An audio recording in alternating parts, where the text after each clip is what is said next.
After weeks of testimony, the trial for Ohio's largest corruption case is coming to an end. As NBC4 State House reporter Natalie Fahmy tells us, both the defense and prosecution have rested, and now attorneys are reflecting on some of the final trial days. Natalie?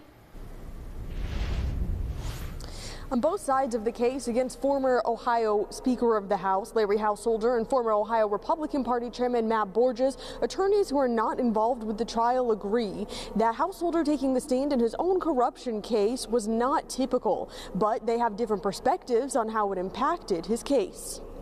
Hey everybody. What Larry Householder tried to do was convince the jury that he's this good old boy from Appalachia, and he needed to get on the stand to try and discount what the prosecution has set up so far, which is a very strong case. During his examination, I think the jury was able to see he just an average, common, honest person. Text messages, emails, and wiretaps all surfaced in the 6-week federal corruption trial.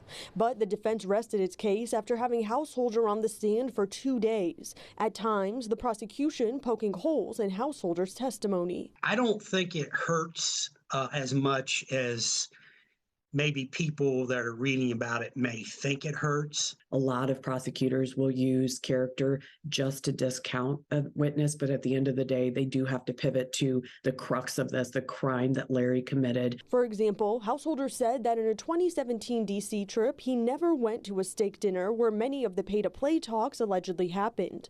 But the prosecution had photos and call logs that suggested otherwise. Whether or not Larry Householder was at the limo or at the restaurant, that's not what he's on trial for. He's on trial for bribery and political corruption. And as far as outcome of this case, some think if Householder and Borges are found guilty, it will help show that Ohio does not tolerate pay-to-play schemes. Hopefully it starts to rebuild the trust in all institutes of government for people. They say, yeah, people like to cheat, some people like to steal, do stuff like that, but they got caught and they went to prison. Most of the things that happen throughout are normal political practices. And I think the defense needs to emphasize that.